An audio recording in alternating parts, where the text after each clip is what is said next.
Now, after German, we move on to our second Swiss language, which is French, with the additional twist that my next guest is actually Swiss, French, Greek.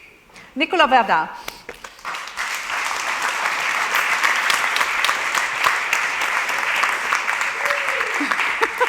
Gosh, you have a fan club here, I think. You've all got your fan clubs.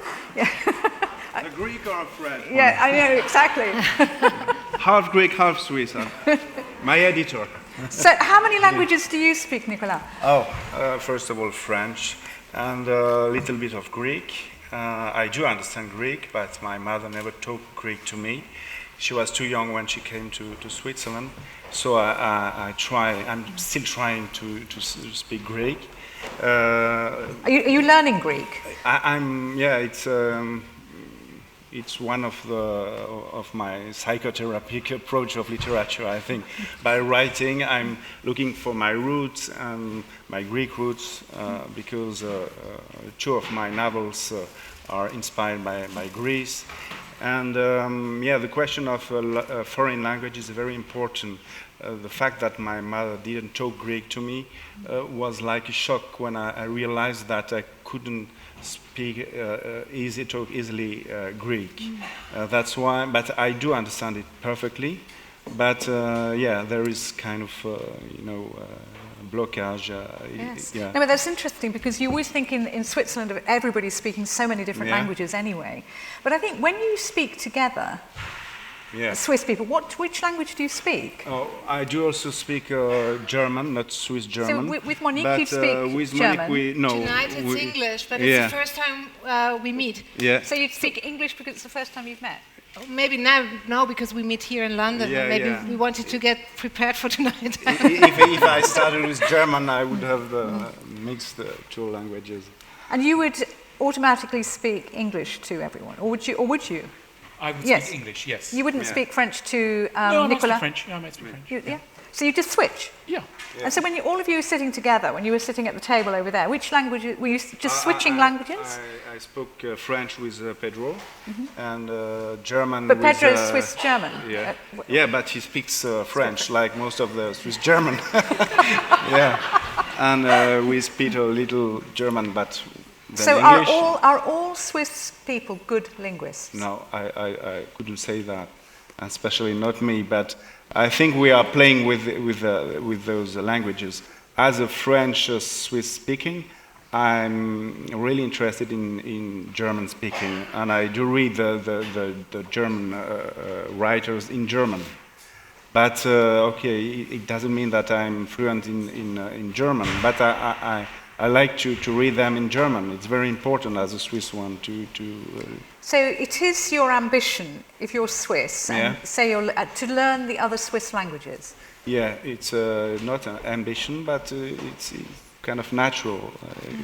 So what about Italian? Oh, Italian? No, I don't really. That is Italian. That is one of the languages. It's Latin, do you speak Italian? I read Italian. Yeah. Would you like to speak Italian? No, I read Italian. You read Italian? Yeah. See, that's pretty much, that's pretty impressive.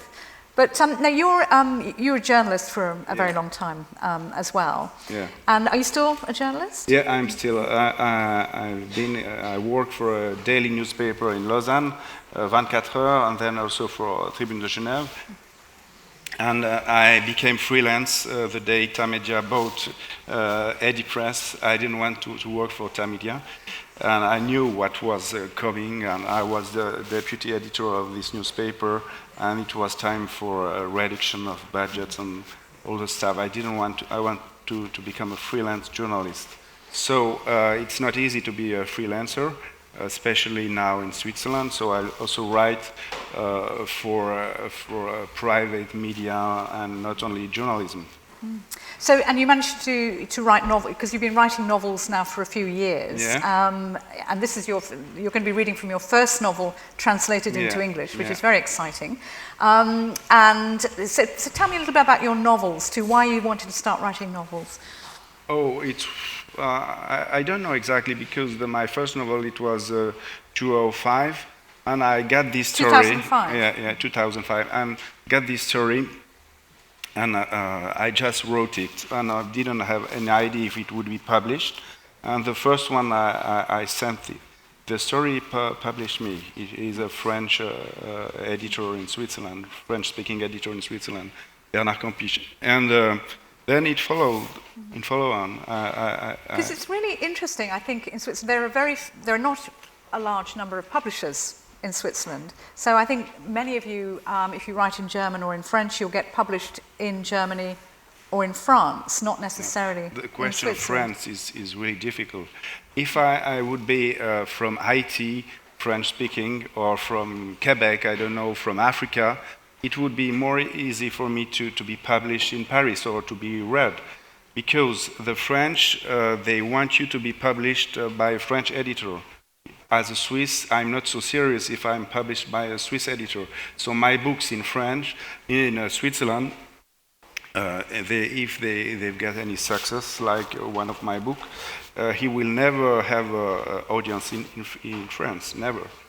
You need a French editor, that for. So some of us do have this editor.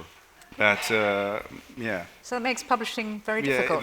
There is a real border between Paris and a French part of Switzerland, and I think it's more easy to get access to translation thanks to Pro Helvetia. And but it's really interesting. It's a long story between French-speaking writers. And Paris. Most of them wanted to be published in Paris. It was really, how can I say, a défi. It was a deficit. No, not a deficit. A challenge.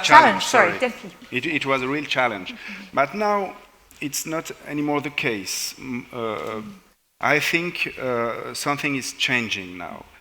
Some of my colleagues, so-called colleagues of other French-speaking writers, do have success without Paris, and I think it's good. It doesn't mean I'm very close to the French culture. It's my culture. I do read the French media, the French writers, but the fact that I have to explain who I am when I'm in Paris. That you're Swiss. Yeah. And then you've got like an exotic bird, you know. You're exotic. Yeah.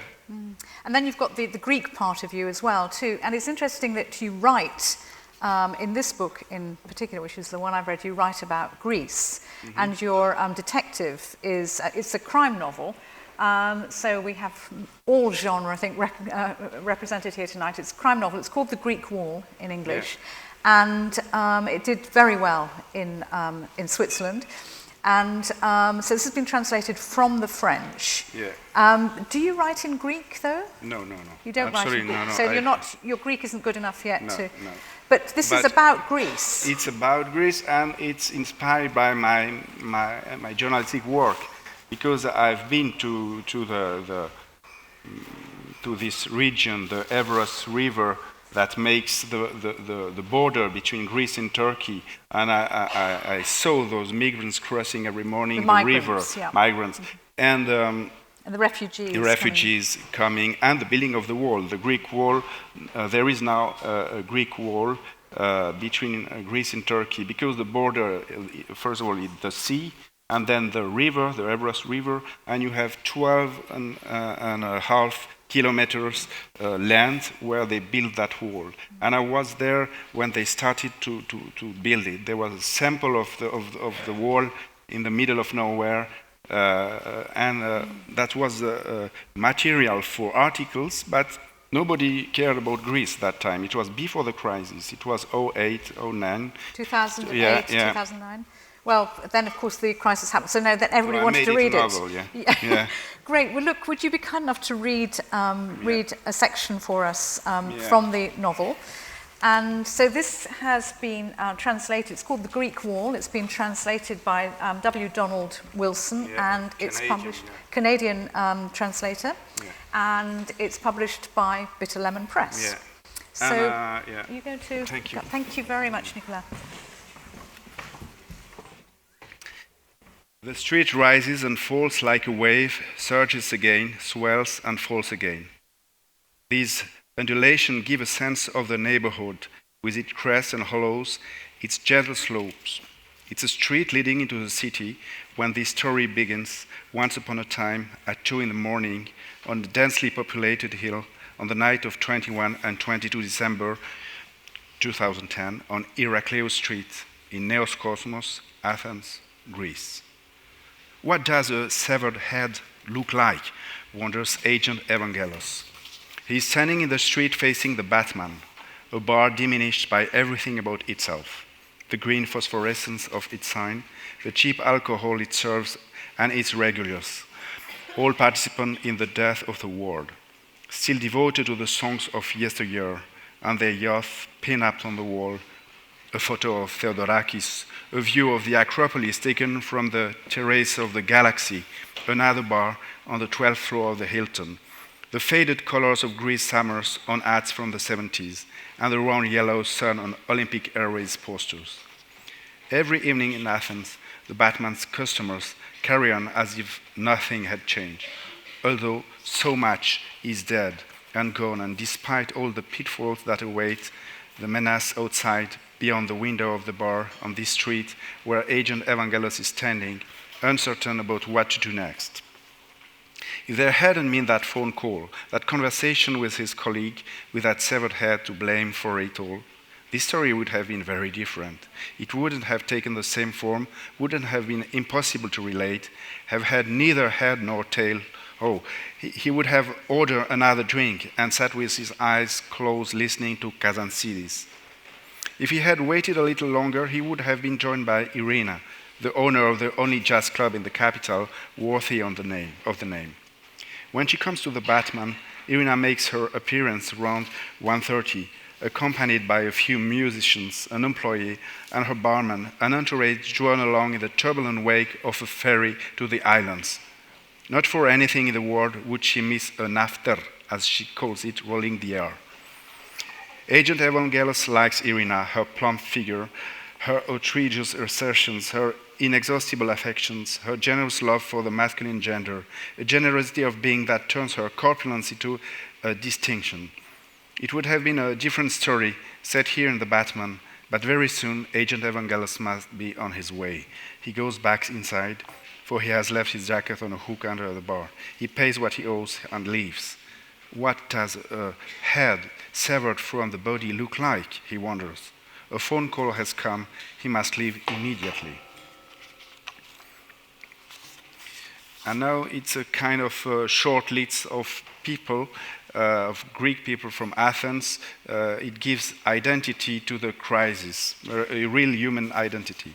In the street of Athens, late in the afternoon, printed in large black or red letters, swinging in front of the newsstands from cords to which they are attached with clothes pegs, broadcast continuously on TV, mention every hour on the radio, and already the newly unemployed, the retired folk poking through rubbish bins, the laid-off dockers of Piraeus, the striking civil servants, the representative of the electricity company expecting to be let go and whose job it is to cut off the current to families who no longer pay their bills, the police in their masks, the anarchists in theirs, the shopkeepers who have lowered the blinds of their shop for the last time, the migrants who are learning Greek from the newspaper headlines, the pregnant women in public wards, the unpaid nurses, the young, underpaid interns in public hospitals concerned that the last available stock of painkillers are dwindling fast, the heroes of the resistance to the Nazi, begging for leftover scraps of chicken in the backyard of tavernas, the idle waiters and waitresses in cafes, the teacher who can no longer afford heating, the stay-at-home mothers who have maxed out their credit cards, the banker who is contemplating suicide, the young researchers working on contemporary poetry who no longer have the funds to travel to a university in Thessalonica, the school teachers who are asked to clean the school toilet themselves, the grandmother who no longer dares to leave home because of the addict sleeping on the pavement, the kitchen staff in the Hotel Grande Bretagne who salvage leftovers for the old folks in their neighborhood, the young couple 6 months behind with the rent, their landlords who no longer know how they can manage with all the tenants in arrears, the supermarket sales assistants who no longer have the means to pay for a tinting at the hairdresser who is closing up shop, the municipal employees who no longer collect the rubbish. All of them, if they are in Athens now, have something to talk about. Human trafficking and frontier security, sex slaves to Frontex officers, Evros, scandal on the Schengen frontier, a brothel controlled by Frontex guards, European agency responsible for outer frontiers of Union compromise in sex trafficking, the sordid patrols of the EU's border guards, Evros, brothel of the European Union.